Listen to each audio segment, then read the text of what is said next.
Hola, bienvenidos y bienvenidas a otro video del canal. En el día de hoy le voy a dar continuación a la reflexión y análisis que estaba haciendo de Historia Americana X.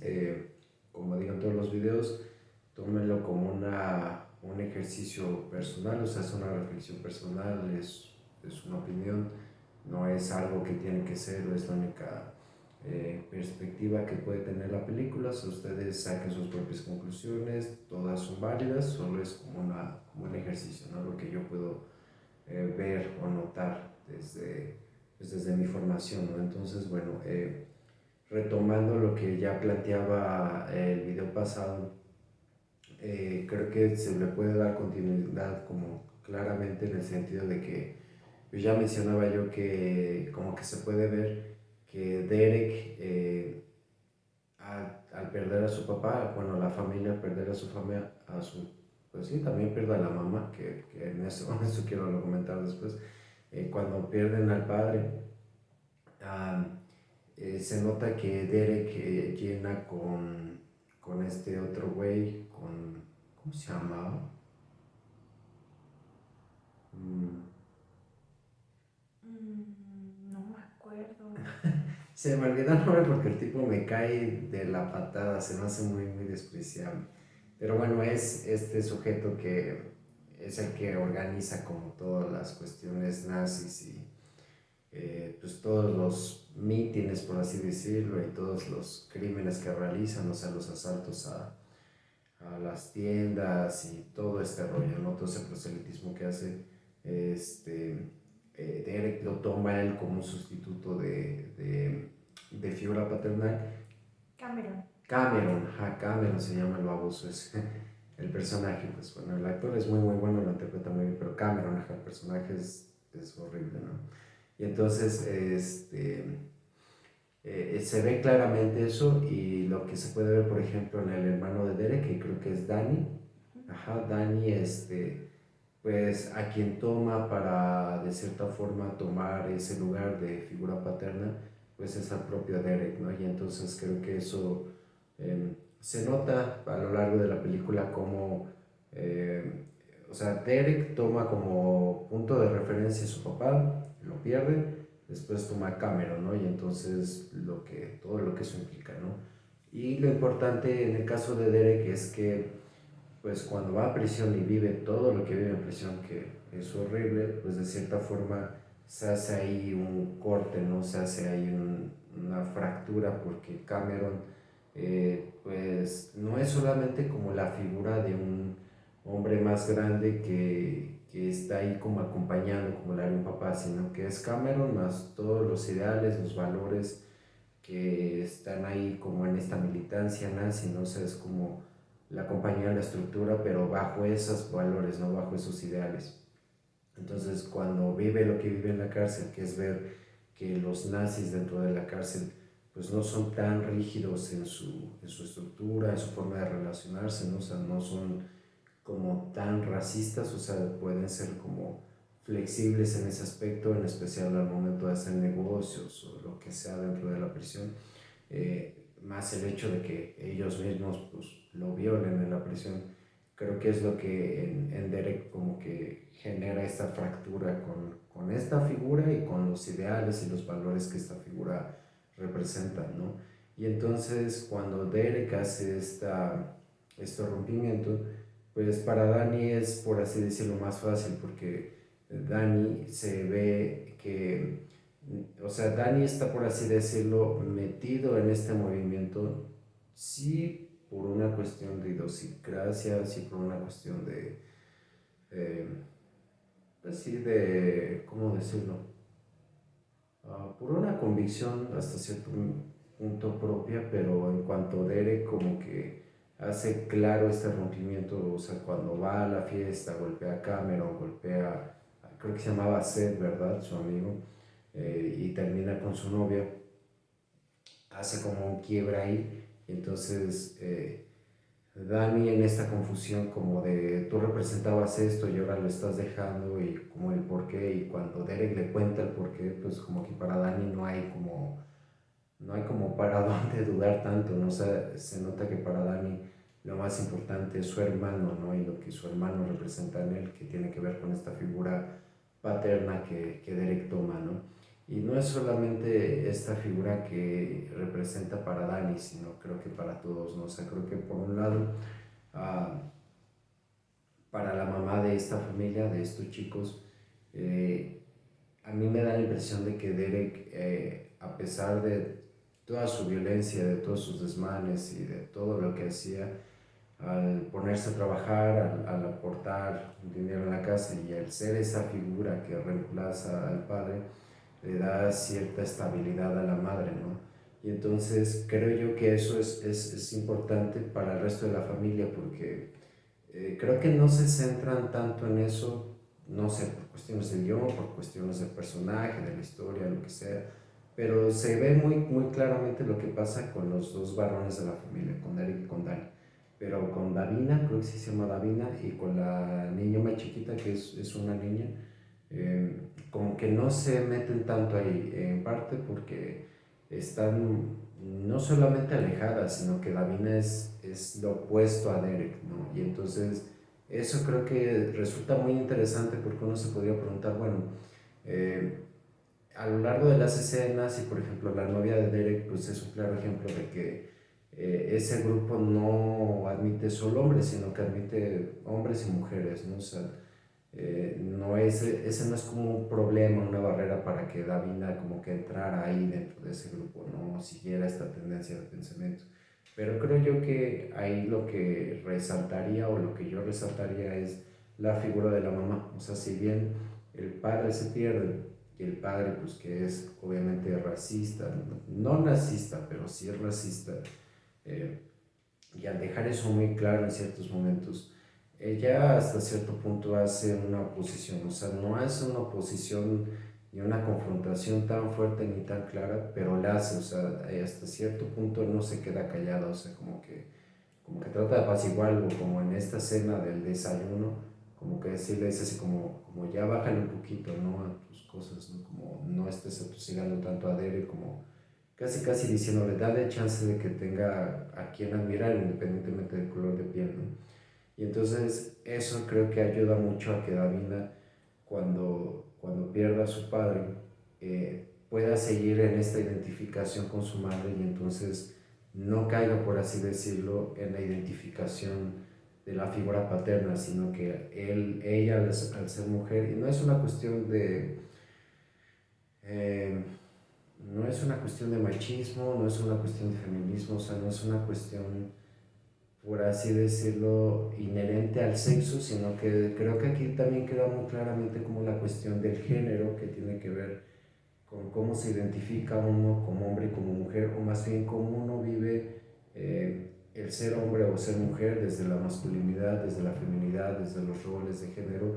Creo que queda claro cómo ella hace esta identificación con su mamá y entonces eso le ayuda bastante y obviamente se ve que le ayuda porque no está metida en todos estos pedos en los que están los varones de esta familia, ¿no? Que están metidos en una espiral, como ahí mismo lo dice la película, pues de violencia y de odio, ¿no? Que acaba con un final completamente trágico, ¿no? Que como que uno pues se las puede oler, o sea, como que no hay forma de que la película no termine con ese final, o sea, no específicamente con el asesinato de Danny, sino con algo trágico, porque también es un poco mucho como pues, todas las historias violentas que hay en la vida real y que se presentan en el celuloide, ¿no? Como lo hace Hollywood.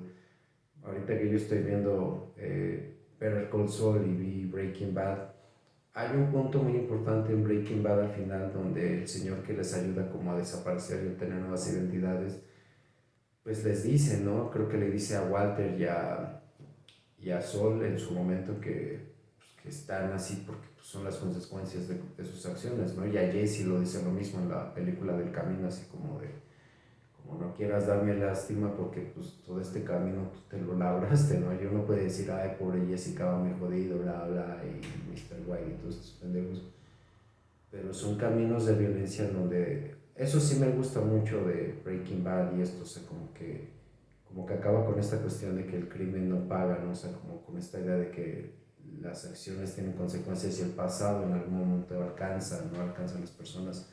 Y en el caso de esta película es igual, o sea, en el caso de Derek y de Danny, pues su pasado los alcanza en algún momento, ¿no? O sea, eh, por eso creo yo que en el caso de Davina, la niña más pequeña, hacen ahí también como un límite muy claro que es importante que lo hagan porque no se dejan arrastrar del todo. De hecho, creo que Davina no se arrastra a toda esa situación, ¿no? Pone mucha fuerza, pone resistencia y eso es muy importante. O sea, repito, no resalta tanto en la película, pero ese personaje es muy, muy importante porque creo que también le hace contrapeso a Derek, hace el contrapeso que la mamá no le puede hacer a Derek, ¿no? Retomando la escena de la cena, cuando están ya sin el papá y está la novia de Derek y está el maestro, que es el novio de la mamá, y se caldean mucho, mucho los ánimos porque el maestro es judío y pues estos dos son unos nazis de lo peor, y empiezan como a despepitar toda esta cuestión racista y de odio y demás. Eh, el maestro se queda muy pasmado por lo que ve, ¿no? Y creo que es una escena muy tensa, ¿no? Es una escena donde creo que todos hacen gala de sus dotes actorales porque es una escena muy bien realizada, o sea, creo que impacta mucho, ¿no? Creo que por lo menos yo sí estaba con esta tensión de qué está pasando, ¿no? ¿Qué va a suceder y cómo va a acabar toda esta pelea, ¿no? Y es muy, muy tenso. Y pues el maestro se queda callado, se va, la mamá como que en algún momento igual como que se desaparece, ¿no? Como yendo por el postre o algo así. Y Davina es la única que se queda y se hace de palabras con Derek. Y a tal grado de que cuando se va no es que se vaya a su cuarto a llorar, por así decirlo, no, sino que se va por un bate, no me acuerdo por qué se va para pegarle a Derek como para dejar muy claro que ella no es como él y que no va a ceder ante lo que Derek propone ni hace, porque además lo, Derek no proponía, Derek imponía, o sea, como en esta labia que tenía, en estos dotes de líder que tenía, llegaba a imponer muchísimas cosas y Davina hizo mucha resistencia, hizo mucha fuerza, entonces creo yo que de todos los personajes ahí podría decir que Davina era quien tenía la mayor fuerza yoica, creo que sí puedo decir eso, o sea, no es por decir que una persona es más fuerte o débil, no, estoy hablando de la cuestión de la estructura psíquica de cada individuo, ¿no? Porque ese es el punto al que quería llegar también y creo que la película lo expresa de manera igual, como muy directa. Como que uno muchas veces piensa que las cuestiones de los duelos y las pérdidas simplemente es como el perder dinero, perder el trabajo, un estilo de vida o que alguien se muere, como que la vida se trata de seguir adelante con eso y ya como casi casi olvidarlo. Y nunca es fácil, o sea, en especial con la muerte de un ser amado, ¿no? Y cuando el padre muere, creo que algo en la madre pues también se pierde, o sea, como que se nota que pierde como, obviamente pierde un compañero de vida, pierde a alguien que la ayuda a, a cuidar, a dar estructura, a poner límites y reglas a sus hijos. Y cuando Derek se va a la cárcel porque mata a estos chicos que vienen a querer robar su camioneta, se ve que ahí es cuando uno, o sea, como que entra como en este estado de shock, por así decirlo. No diría que llega a un estado de angustia, pero sí llega a un estado de shock, de negación muy fuerte, donde está agarrando a su hija más pequeña y le está acariciando el cabello como si fuera una muñeca, ¿no? Y entonces pareciera que está teniendo un brote psicótico porque no está pudiendo lidiar con la realidad, o sea, la mamá ya no puede con otra pérdida, ¿no? Y en esa escena, si mal no recuerdo, Davina está consolando a su mamá, o sea, Davina, entre todo este caos que se está haciendo justo afuera de la calle, porque Derek lo están arrestando, Dani está viendo cómo se llevan a su hermano y también él está como ahí en su rollo, pues la madre se queda adentro, ¿no? Como, repito, como en este estado psicótico, como en este delirio de no poder, no es un delirio, vaya, está en este estado de shock. Davina es quien está ahí apoyando, ¿no? Y también otro momento, otro de los momentos importantes es que Davina, obviamente Seth, el amigo de Derek, cuando llegan ya a este departamento más pequeño y todo, y en el día que Derek va a salir de la cárcel, creo que sí es ese día, sí, ajá, llega con su cámara y está como, es como, ese tipo también me cae de la patada, es un patán de lo peor ese güey. O sea, todo muy bien, pero el personaje, güey.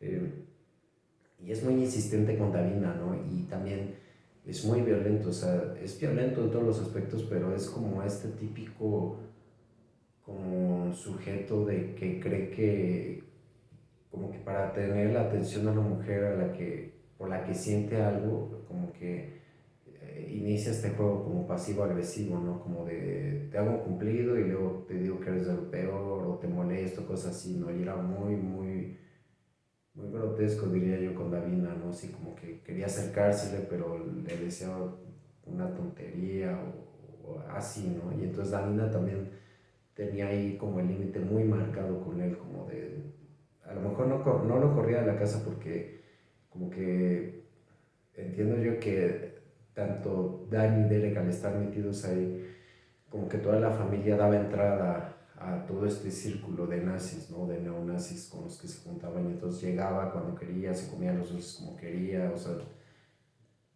se comportaba como un cerdo, pero no lo corría, no nada, pero Davina sí tenía sus límites muy marcados ahí, ¿no? Entonces creo que eso también habla mucho de cómo una figura, independientemente de todas las situaciones complicadas, dolorosas, las pérdidas que ha vivido, puede marcar un ejemplo y puede de cierta forma marcar una diferencia en la familia, ¿no? Y ahora sí estoy hablando de algo, o sea, Davina es así, Davina puede llevar el duelo de otra forma y vivir una vida mejor gracias a que su madre en mayor o menor medida dio como vistazos de poner límites y sí lo hizo, o sea, también no quiero como menospreciar la figura de la madre porque también la figura del padre era una figura muy violenta, o sea, no era abiertamente violenta, sino que era igual que Derek de impositivo, ¿no? Y entonces creo que esto va como pudiéndome a mí dar como entrada a la cuestión del nazismo y del racismo. Porque esta parte que se la platicaba en algún momento es la parte que se me hace más complicada poder abordar en términos teóricos y de reflexión y análisis. Primero porque es un tema controversial, es un tema complicado, pero también creo yo que es un tema muy complejo que atañe a muchas cuestiones y a ver si me da tiempo, no creo que me dé tiempo en este video y pues si no ya me siento, pero bueno. Eh, para empezar a explicar esta parte porque también, o sea, creo que yo que la cuestión del duelo y la pérdida de la familia es como el duelo, la pérdida y el racismo del padre y la violencia que hay ahí como muy oculta es como el combustible que prepara como toda la trama, ¿no? Toda la cuestión de la película. Pero la cuestión del racismo y del nazismo pues son la chispa y son una chisma muy importante, ¿no? Y creo yo que si no se aborda esa parte, el análisis y la reflexión de la película se van a quedar muy escuetos, muy a medias, ¿no? Entonces, bueno, para ir como entrando en esta parte, quisiera yo tomar como referencia, igual me equivoco, si alguien sabe más el tema, corríjanme por favor, pero quiero tomar como referencia el texto de Schopenhauer, creo que sí, Schopenhauer, de la dialéctica del amo y el esclavo. Y si lo escuchan pueden tomarlo como de manera literal, una cuestión de amo y esclavo, pues hace referencia obviamente a las cuestiones históricas de la esclavitud, valga su redundancia, y por ende las cuestiones del racismo, ¿no? Que se han vivido a lo largo de la historia en todas las partes del mundo y que obviamente tiene que ver con estructuras de poder, pero creo yo que la cuestión del racismo, de la esclavitud, son un reflejo de lo que Schopenhauer como se le diga, eh, planteaba aquí, ¿no? Que era más bien como un intento de ir explicando lo que pasaba en el interior de los individuos, o sea, no era un texto sobre la esclavitud en sí, sino como de un intento de explicar algo que ya ocurría en el psiquismo del ser humano, o sea, era el intento de empezar como a describir lo que tal vez Freud no lo que tal vez, o sea, lo que Freud llamó después como la cuestión del super yo y el yo, por ende ahí el ello está metido,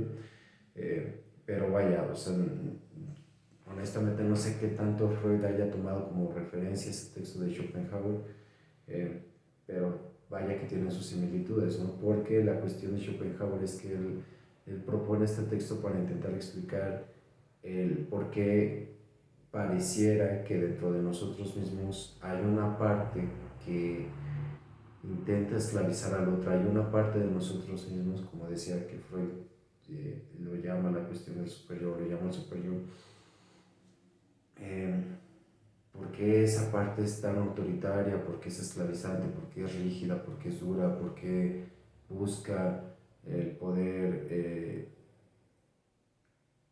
poner castigos, poner eh, formas de hacer, de ver, de vivir, de sentir las cosas? Y porque hay otra parte que pareciera que se somete a eso, ¿no? Porque hay una parte que pareciera que no puede como escapar de esa otra parte, ¿no? Y entonces la cuestión de esta dialéctica es interesante porque entonces uno empieza como a descubrir que no es solamente una cuestión de un lado, ¿no? Por eso es dialéctica, es algo que se construye entre dos partes, hay una ida y una vuelta, no hay una retroalimentación. Eh, la cuestión aquí es que el amo, hablando de este texto, necesita al esclavo para poder ser, que eso es una cuestión muy interesante, no es solamente una cuestión de hacerse, sino que es una cuestión de poder ser, ¿no? Y entonces, eh, viéndolo desde esta perspectiva, el esclavo que está sometido al amo, obviamente por todas las penurias que vive y sobrevive, busca su libertad y si la encuentra, pues puede llegar a ser algo más, ¿no? Y viéndolo desde ahí, para el esclavo es algo que, que es deseable, que es deseado, ¿no? Que es algo por lo que se lucha o se puede inclusive hasta morir para poder lograrlo, ¿no? Ya hablando en términos como más literales, pero es algo en lo que se está en su búsqueda, o sea, la libertad es algo que se desea y que además se hace poco a poco, se toman decisiones para llegar hasta ese punto, ¿no?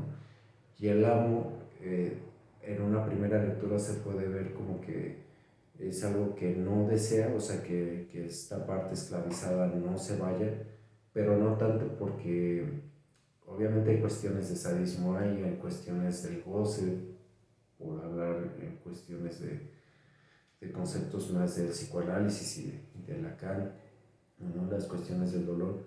Eh, pero también porque lo necesita para ser, si el amo pierde al esclavo, entonces ya no es amo de alguien o de algo, y entonces deja de ser amo, y entonces la pregunta es, si ya no soy amo, entonces ¿qué soy? ¿No? Y entonces vienen las cuestiones de la angustia, estas cuestiones más profundas, y entonces pues viene ahí una cuestión de crisis muy, muy dura, ¿no? Y entonces hablando ya como en cuestiones o trasladando esta dialéctica, el amo y el esclavo, como yo lo voy entendiendo como las cuestiones de la neurosis, eh, viene como esta cuestión de lo que sucede, por ejemplo, en la obsesión, ¿no? De estar como buscando, eh, como pues sí, está buscando la perfección, está buscando hacer cosas para ser siempre más perfecto y para estarse castigando y para ponerse límites, reglas y como ser muy duro, muy rígido, o sea, tiene que ver como con toda esta parte, ¿no? Y entonces, pues viéndolo desde ahí, el texto de este filósofo pues lo deja claramente, lo deja ver claramente desde el título, ¿no? La cuestión del amo y el esclavo es una cuestión dialéctica, es algo que se construye y es algo que nosotros mismos nos hacemos, ¿no? Y hablando de la cuestión de la neurosis, esto se enriquece pues con lo que propone Freud desde las cuestiones de la religión, la sociedad, la sexualidad. No es solamente una esclavitud gratuita, no es solamente una esclavitud que nace desde el sadismo puro, sino que es una esclavitud que nace desde el poder ser amado por los demás. O sea, la cuestión del amo y el esclavo, del superior, del yo y del ello, tiene que ver con cómo las personas lidian con la angustia y con el miedo, con el pánico, y en algún momento reconocer que pueden ser o no ser amados.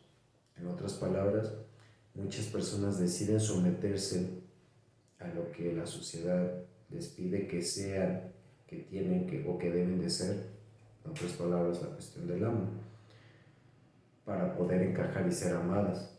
Porque si ellos fueran lo que en realidad son y hacen lo que en realidad quieren o desean hacer, lo que se esclaviza, entonces podrían no ser amados, podrían resultar incómodos, podrían resultar, utilicen el adjetivo que sean, sexosos, cochinos, pervertidos, violentos, agresivos, poco cordiales, poco amables, groseros. O sea, si el ser humano pudiera expresar su naturaleza así como es, probablemente reciba mucho rechazo, ¿no?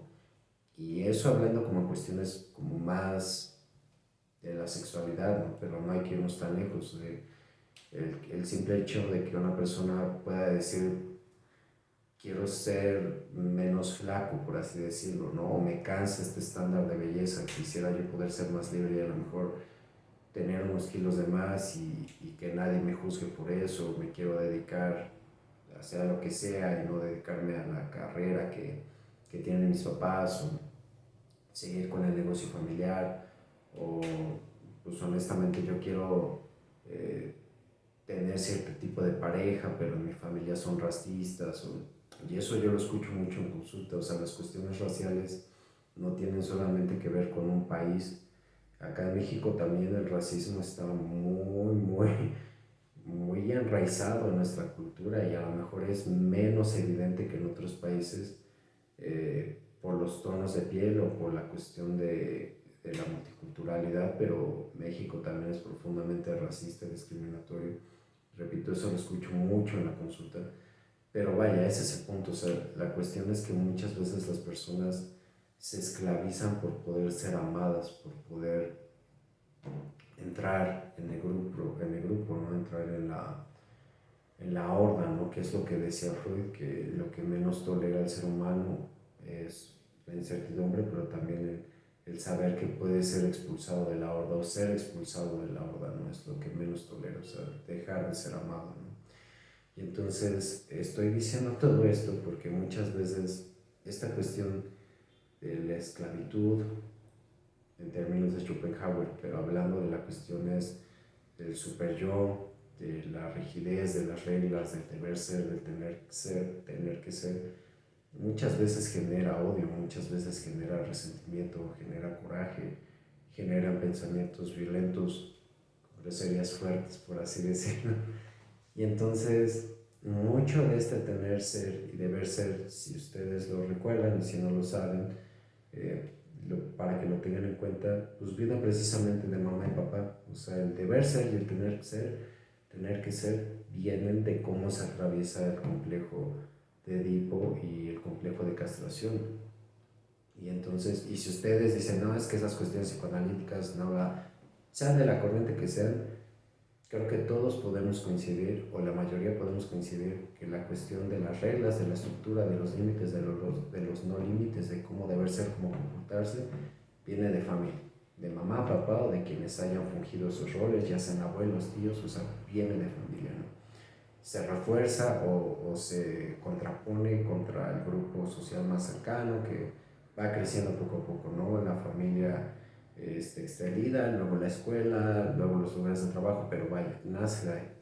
Y entonces, muchas veces, y en especial en las culturas judeocristianas, eh, precisamente por las cuestiones del coraje, del rencor que lo plantea Freud en Totem y Tabú, por el miedo a dónde puede escalar ese coraje, ese rencor. O sea, es sabido que históricamente hace milenios, pues las familias no tenían la estructura que se tienen ahora, ¿no? Y entonces no era raro que se dieran historias donde los miembros de una familia pues, se mataban a sí mismos, ¿no? Por eso la historia de Caín y Abel, por ejemplo, Adán y Eva en la Biblia no está gratis. O sea, eso dice muy claramente cómo la familia es caldo de cultivo para muchos rencores, muchos odios y que si no se delimitan, pues muchas personas se acabarían matando entre sí dentro de la misma familia. Vaya, En México, ya que se viene la temporada de Navidad, empiezan a salir estos memes de estoy esperando a ver cómo mis tíos empiezan a pelear por los terrenos de la abuela, ¿no? Estoy esperando que se emborrachen y saquen los machetes para ver quién se queda con los terrenos de la abuela. O sea, está en todos lados porque es algo que pasa. O sea, a lo que voy con todo esto es que muchas veces este odio y este rencor que nacen del someterse para poder pertenecer a la sociedad es también un poder pertenecer a la familia. Es me comporto, sigo la norma, sigo el estándar de mi familia para que mi familia, para que mis padres me acepten, me quieran y todo. Pero al ganar ese amor, pues se pierde libertad, se pierden deseos, se pierden inclusive hasta necesidades. Hay personas que dejan de hacer lo que necesitan con tal de ser amados por sus papás y entonces eso genera odio, genera rencor. Pero como decían, en estas culturas judeocristianas, ese odio y ese rencor a los padres está vetado, está censurado, ¿no? Muchas personas ni siquiera están conscientes de eso porque culturalmente, socialmente, religiosamente, ese es de los primeros mandamientos, ¿no? Y lo honrarás a tu madre y a tu padre.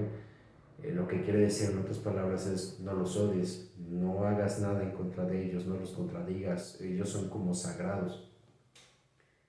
Y sin embargo, ese odio, ese coraje, ese rencor, esa violencia que está ahí guardada, que está ahí reprimida, no desaparece. Eso es importante tener en cuenta. Todo lo que pasa en el psiquismo se queda ahí y se dirige. No es que desaparezca, no es como que las personas dicen esta tontería de no, si no lo dices, si no lo reconoces, no pasa nada, se va a desaparecer, la tristeza se va, el enojo se va, no, no se va, se dirigen a uno mismo, se dirigen a alguien más. Y el racismo y el nazismo son ejemplos muy claros de eso, así como la homofobia. Y voy a utilizar el ejemplo de la homofobia para acabar de explicar más claramente lo que considero yo que son las bases del racismo y por ende del nazismo. Cuando Freud hablaba de estas cuestiones de la angustia y de lo que nos genera angustia y del contenido que genera esta angustia, habla de mecanismos de defensa que, para resumirlo de la manera más concreta posible, son mecanismos que ayudan a negar o ayudan a que eso que está ahí se desfigure, no se reconozca, se niegue, vaya, en la mayor medida de lo posible. Y hay diferentes mecanismos de defensa, pero uno de los mecanismos de defensa es la formación reactiva, que de cierta forma es como aquello que me gusta, aquello que me atrae, aquello que ya soy, lo niego y no solo lo niego, sino que lo ataco directamente como para que quede claro de que no me gusta, no quiero, lo quiero o soy. Es lo que pasa en la homofobia. Muchas personas que sin fundamento dicen es que, y ni hay fundamento para eso, pero eh, es que las personas homosexuales son esto y aquello y bla, bla, bla, y tienen toda esta cuestión de odio y demás.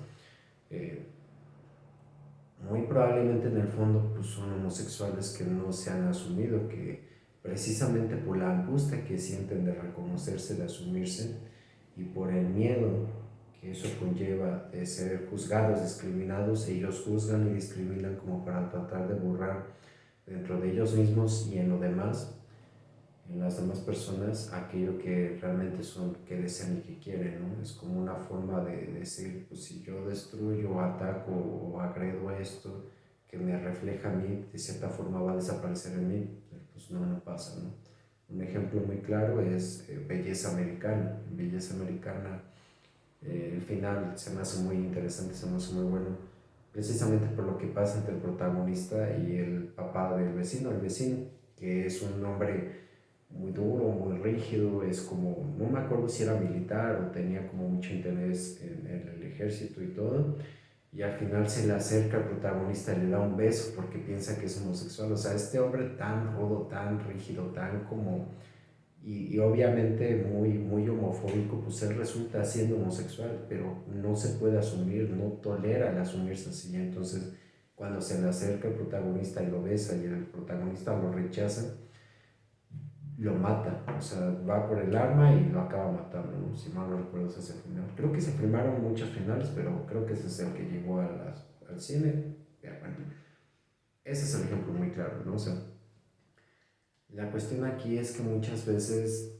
le hacemos al otro lo que nos hicieron a nosotros mismos y lo que nosotros mismos nos hacemos, ¿no? Y entonces la cuestión del racismo creo que va por ahí, o sea, creo que la cuestión del racismo es que, hablando de cuestiones históricas, es muy sabido que las personas de color, por cuestiones de colonización, por cuestiones de que ciertos países llegaban a otros lugares y tenían armas, pues podían esclavizar a las personas ahí por el color de piel, por la diferencia, asumían que eran distintos, pero no distintos en la cuestión simplemente del color, por así decirlo, sino que era como esta ideología de no pertenecen a nuestra misma religión, no hablan el mismo idioma, no tienen las mismas creencias, entonces son inferiores, cuando no hay ningún sustento para eso, ¿no? Pero vaya, eh, menciono esta cuestión histórica porque es bien sabido que las personas de color, a lo mejor no en la modernidad, pero no tiene mucho tiempo que la esclavitud se ha abolido de muchos lugares y entonces es una historia de mucho dolor, es una historia de mucha injusticia, es una historia precisamente de sometimiento, de esclavitud. Y entonces una persona, en el caso de Derek, por ejemplo, eh, pues se ve cómo se le somete a su padre, ¿no? O sea, se ve que aunque tenga ciertos argumentos, él y su papá tienen argumentos, pero sin fundamentos, se le somete.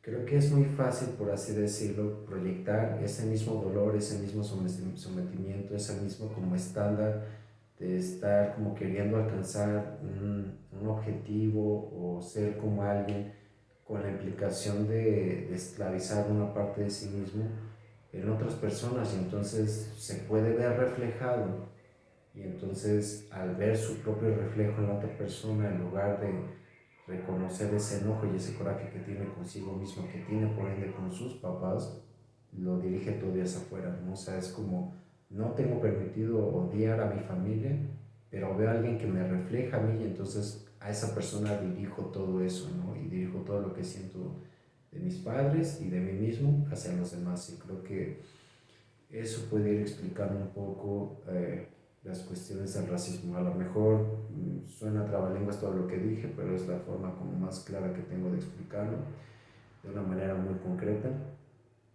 Pero bueno, creo que también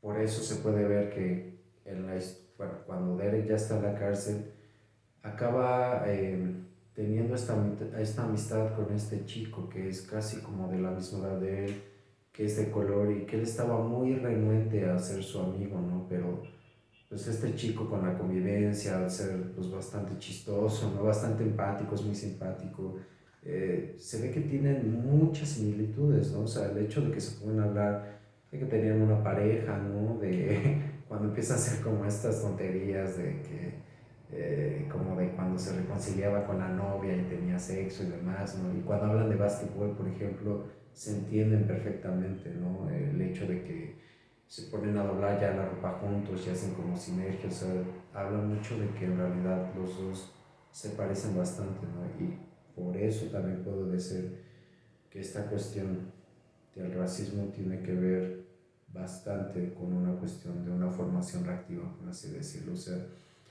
lo que se quiere eliminar en el otro o eliminar al otro es más bien lo que se quiere eliminar de sí mismo, ¿no? O de aquellas personas a las que se les ama pero son intocables, ¿no? Entonces, bueno, eh, creo que no, con eso puedo terminar el video de hoy. El próximo video pues iré retomando ciertos puntos. Si tienen dudas, si tienen quejas, si tienen sugerencias, si tienen correcciones a lo que voy diciendo, háganmelo saber en los comentarios y los espero la próxima semana. Hasta entonces.